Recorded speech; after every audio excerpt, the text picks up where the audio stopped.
Hi, I'm Erin Skipper, and I wanted to make a short video to follow up the video that I did titled Why I Spoke with GQ about Avicii.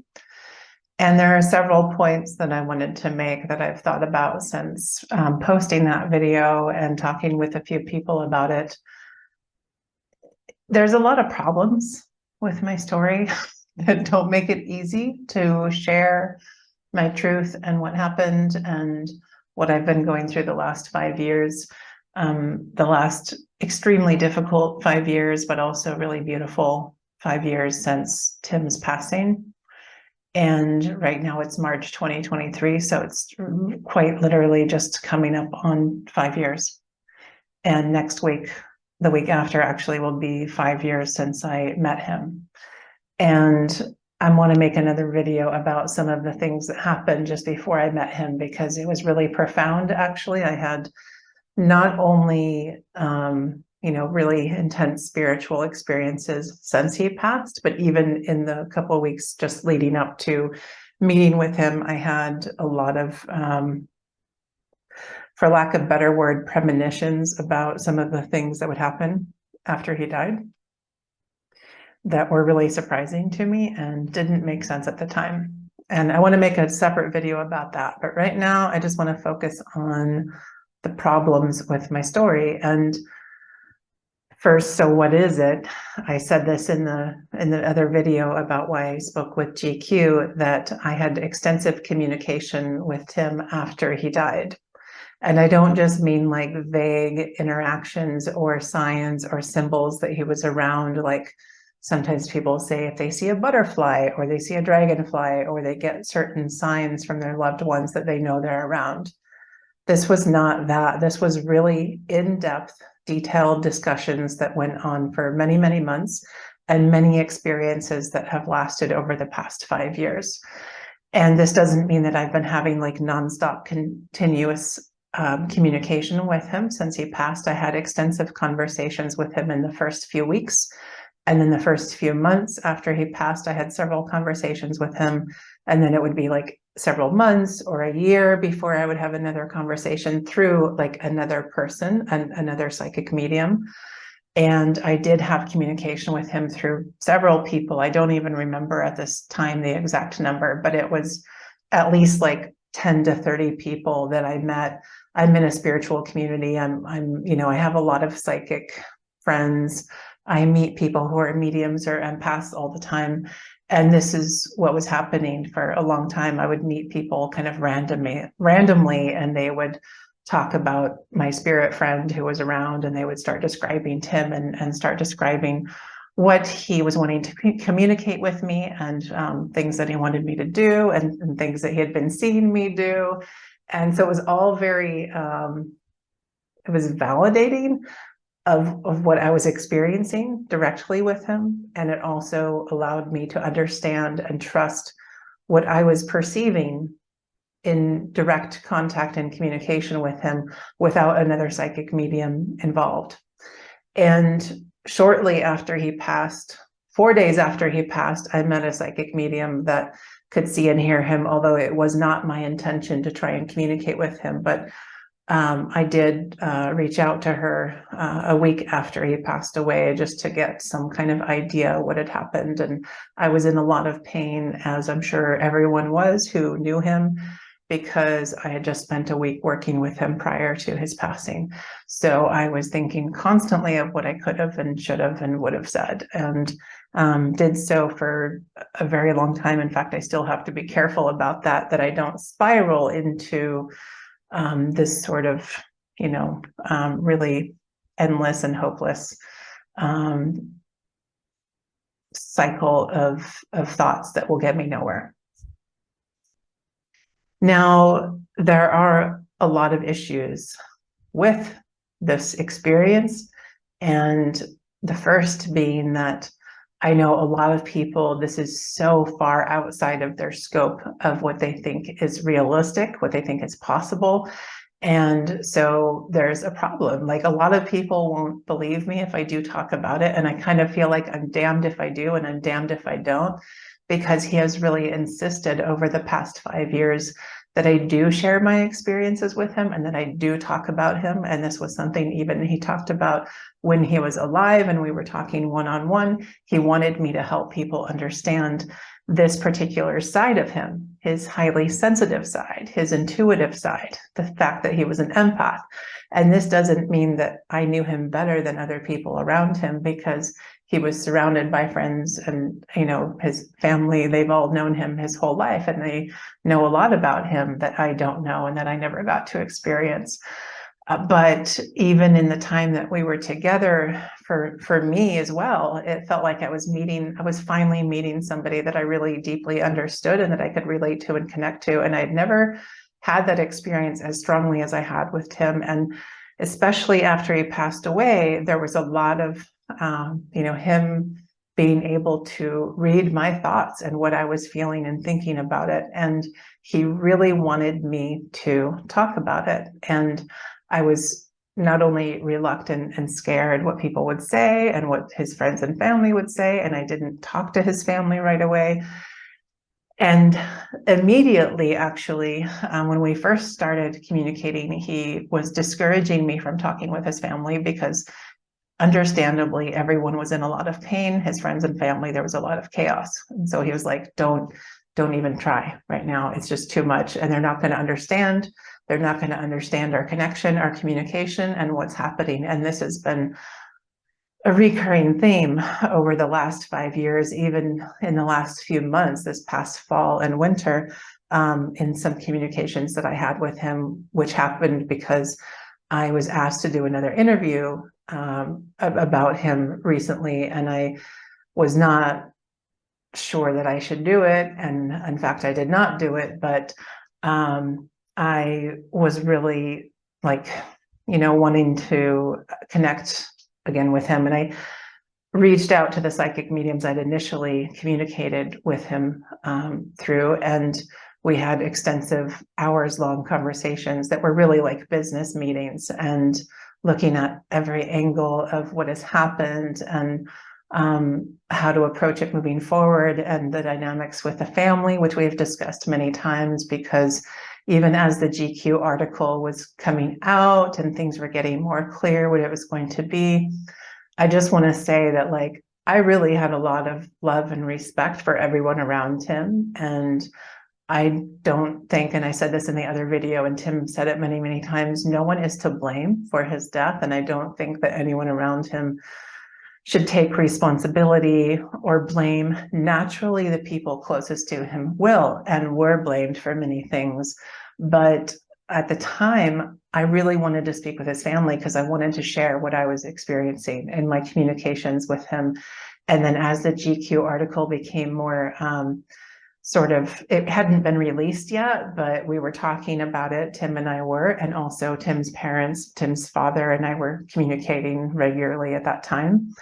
And I was days away from meeting with his father when something really unfortunate happened, and I was not able to communicate with him directly in person about my communications with Tim.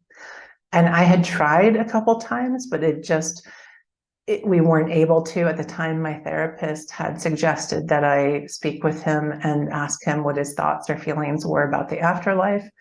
And so I was looking forward to and hoping that would happen. And Tim was also giving me lots of information about what was happening with the family and the foundation, the Tim Bergling Foundation, even before I spoke with his father that they were even thinking to do that.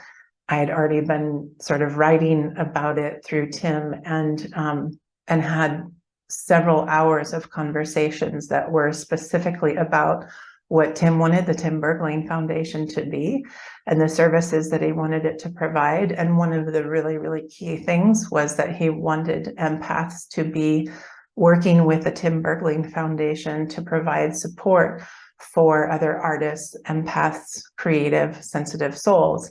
And not just empaths and people who are psychics and mediums and energy healers and, this type of thing, but also therapists and different specialists and different psychological fields and medical fields, and but this holistic aspect of having empaths and natural practitioners was really, really important, and something that Tim said over and over and over again, that he wanted empaths to be involved in the Tim Bergling Foundation.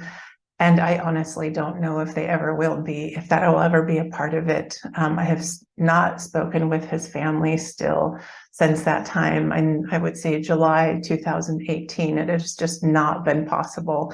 And I don't know that it ever will be possible. So I really, I'm sharing, and he has insisted that I share that, even though nobody in his family and circle knows about the communications and interactions and experiences and connection that we shared, that it's really important, that he wanted me to do this. And I'm not doing this just because it's something that he wanted, although I wouldn't be doing it probably if he hadn't been so strongly insistent on it. It is very resonant in resonance with what I feel like my purpose and path in life is, although I was on a very, very different path. So yeah, there are a lot of problems about my communications with Tim. And okay, so why would anyone believe me? Here I am, just like a random person who claims to have known him and worked closely with him and had a connection with him just before he died and after he died. And I get that, a lot of people, psychics, mediums, people who channel, there's a lot of con artists. There are a lot of people who scam other people. This is so rampant on the internet and life in general. People trying to take advantage of people that are in pain, or who've lost loved ones, or who, want to find love or a soulmate. And it's a real problem, actually. There are legit psychic mediums who are evidential mediums who can provide very substantial, validating information to prove that they're communicating with people's loved ones. And there are also people who are communicating with beings or entities from beyond this dimension. Who those beings and entities are, who knows? Because they may or may not be the loved ones that the people want to hear from. Or you see people who are channeling, archangels or ETs or God or Jesus or Elvis. I guess Elvis is a really big thing in the psychic medium community. A lot of people see Elvis in near-death experiences. I recently heard about that, listening to an NDE from Elvis's stepbrother. And then I guess Raymond Moody, who's done a lot of research, the pioneering research on near-death experiences, wrote a whole book about it. Didn't know that. Anyway, little sidetrack there. But yeah, there are a lot of people who are not actual psychic mediums. And yet a lot of you have huge potential as in developing your intuition and your psychic abilities. I think we all do, but certainly some people have it much more naturally available to them in their awareness. And I think that meditation is a really important tool for developing our consciousness and all of these qualities of love and compassion and understanding, and our own abilities and sort of more refined levels of intelligence or intellect, which can include intuition.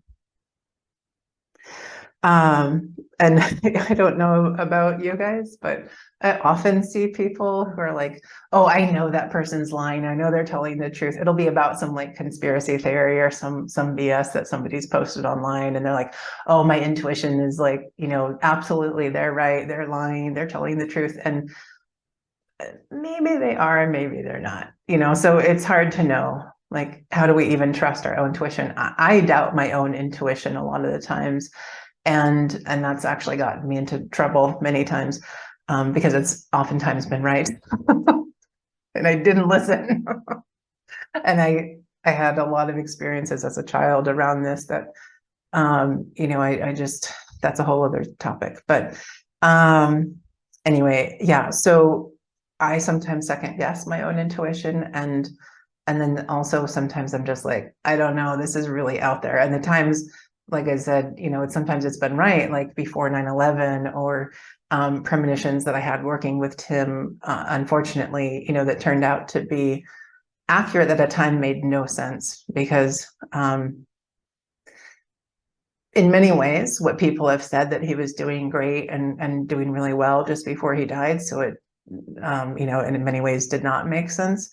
I can relate to that, because he was happy, he was seeking, he was really doing a lot for himself. And yet, like a lot of people, life can be complicated. Usually my friends and family and coworkers are the last people to know what's actually going on with me, because I'm not going to tell them, the people that I interact with on a day-to-day basis, what is actually going on when I am deeply suffering or miserable or suicidal or anything like that. I'm going to talk to either a therapist, maybe even a stranger, or probably people in a support group or 12-step group, which I had done a lot of 12-step groups when I was still in Los Angeles. So I became very comfortable talking about my stuff, because I had to. It was really often a life or death situation. And if you're one of those people that you feel like you're really alone, nobody understands you, you keep picking up a bottle, you keep, swiping on apps, trying to meet people, or feeling codependent, or feeling rejected, abandoned, neglected, and just generally feeling like you don't want to be here, reach out to somebody, and their chances are you're not alone. There are a lot of people suffering, a lot of people who don't talk about their problems. And it wasn't until I stepped foot into 12-step programs that I realized everyone has their shit. Everyone. Most people just don't talk about it, or they're really good at hiding it, even from themselves, not just their friends and family, but mostly from themselves. And this is why the first step is coming out of denial, is recognizing that there is something going on that is hurting you. And that pain is not going to go away so quickly on its own. It may take time and actual work. You may actually have to rip off the Band-Aid and get in there and clean some wounds that have been there since your childhood. That's certainly been my case. I have had to do a lot of work, and this kind of work, whether it's grief recovery, trauma recovery, recovering from addiction or suicidal tendencies, this is no easy feat. This is some heavy, hard bullshit. But you can do it. You can work through it, and you can get beyond those patterns. And it doesn't necessarily mean everything is going to be perfect right away, but it gets better and better and better. And you have more love and more freedom and more compassion and forgiveness for yourself and for other people. And this is so crucial, because if you are somebody who is suffering from addiction, suicidal tendencies, anything like this, you know that it's a life or death situation. You're going to end up in prison, in an institution of some kind, mental or other, or dead. And I have been in rock bottom several times in my lifetime, so I know that this is really fucking serious for a lot of people. And you may be one of them, you might not. But there is hope. And whether you feel that you've found it or that there's anything available right now, there are many ways to develop love and peace and harmony and acceptance and understanding in your life for yourself and others.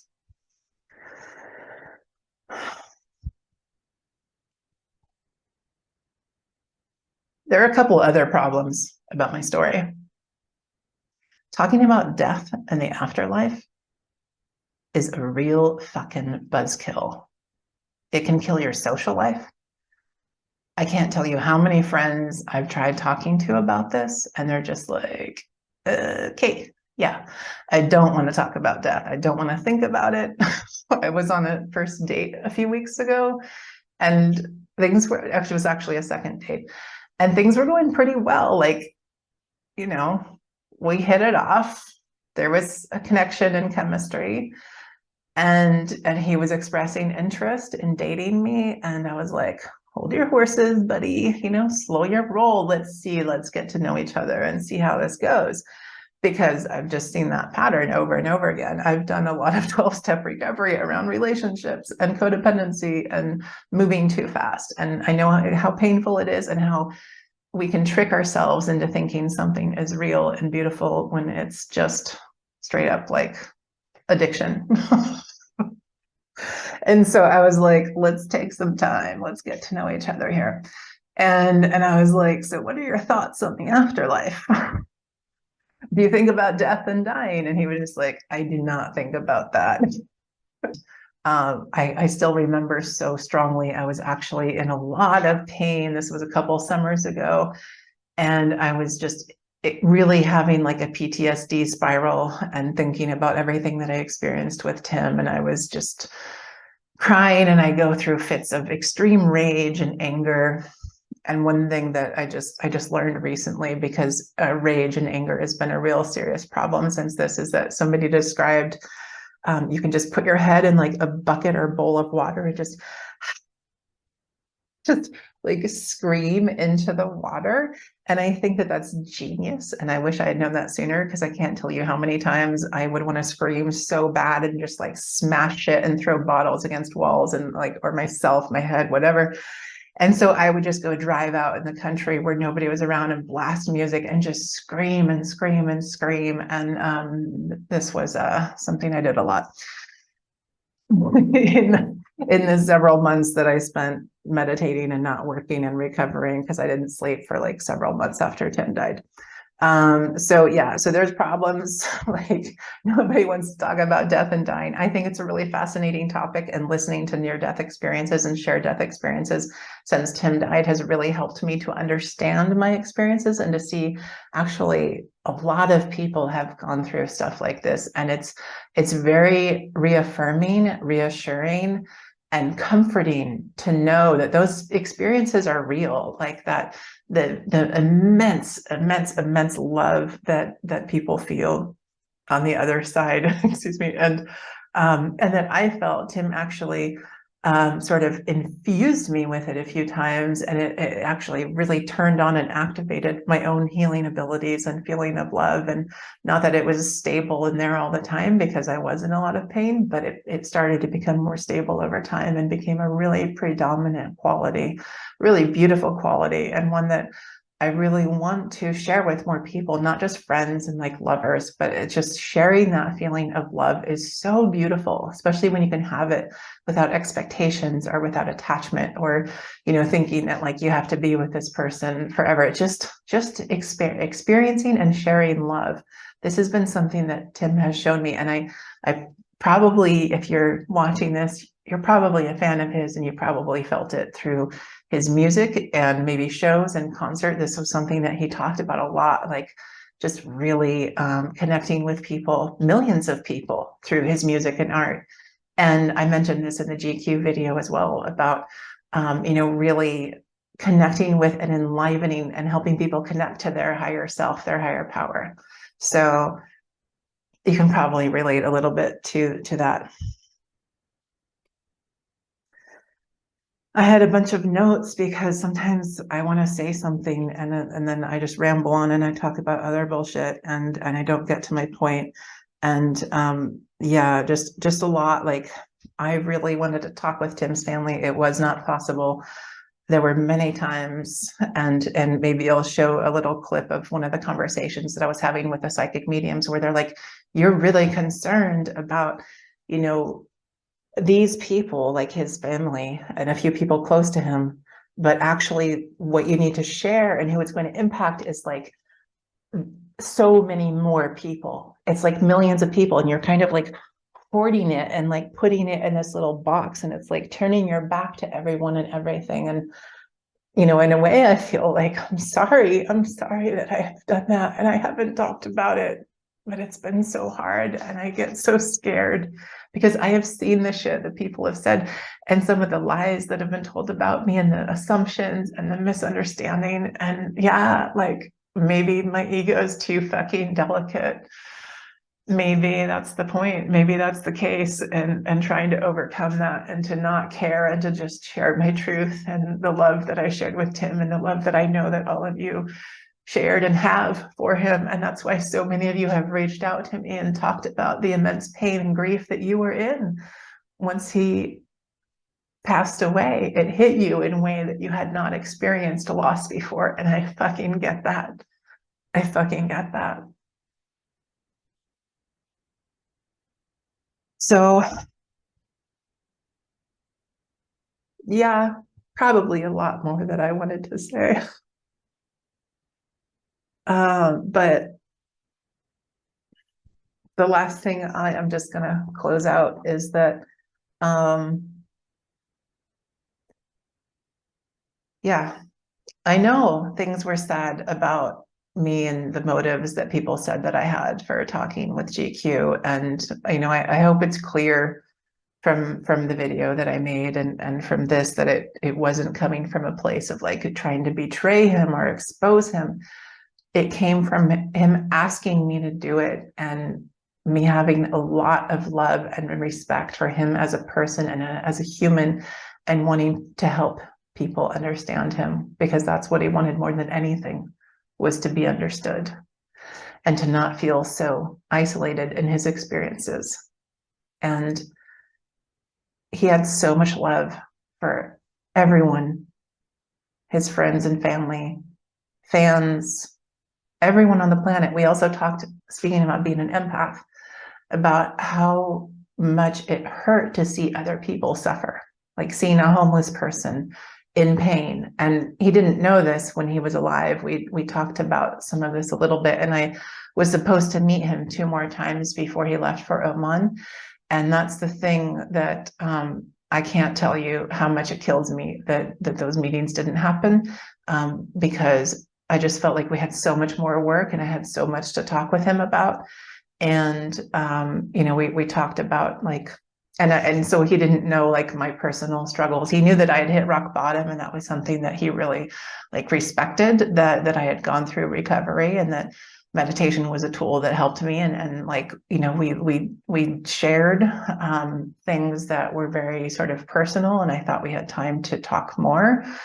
But that feeling of like, as an empath, you feel so much of what other people are feeling. You feel their anger, their pain. So it's hard. It's hard to be that sensitive, and you want other people to experience love and peace and joy and happiness and health. And it can feel so impossible because the suffering in the world is so immense. It's so overwhelming. Like, even just, there's just so much. It's nonstop.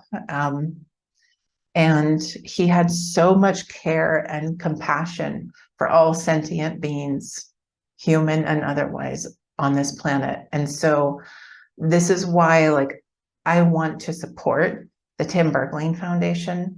I've been working with other nonprofits with similar goals and vision and missions to bring peace and help reduce trauma and increase consciousness and love and happiness, like the David Lynch Foundation I've been involved with since it started. I was involved in organizing the first event for that.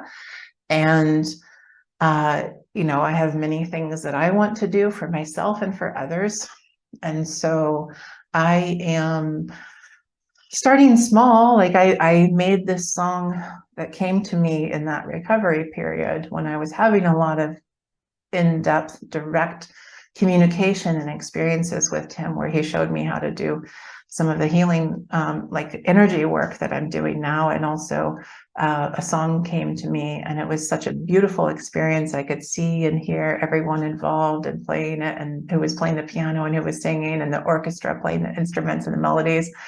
And so I recorded this song. It's like a demo version. It's nothing super fancy. And I hope someday it gets re-recorded with like some of the verses and lyrics that I didn't include because I couldn't hit the notes that were needed to give the effect. But yeah, so I am selling this one song, The Light That Seeks You. And it's a song that I recorded in 2019. And I'll donate 25% of the proceeds of that to the Tim Bergling Foundation. The only reason that I'm not going to donate 100% is because I've had a lot of really debilitating physical health issues come up since not sleeping in the year past after his death.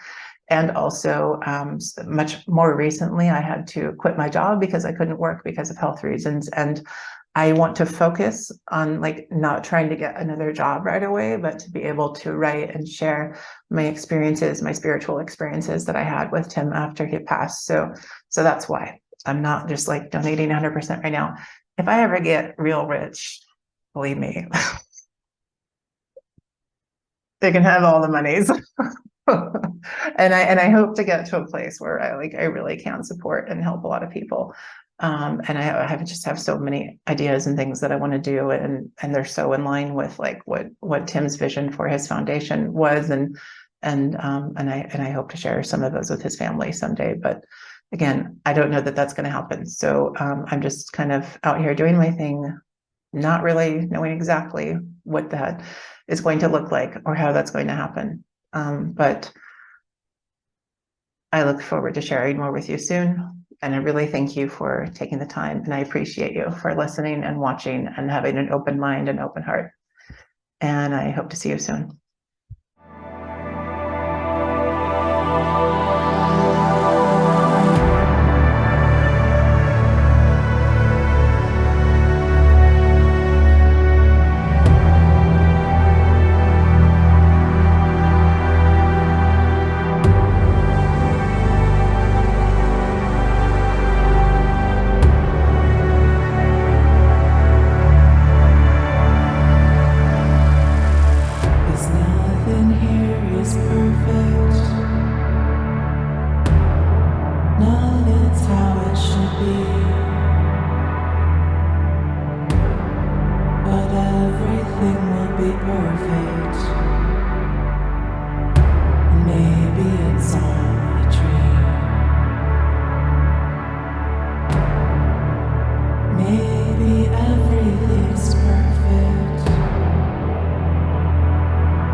There's more than we can see.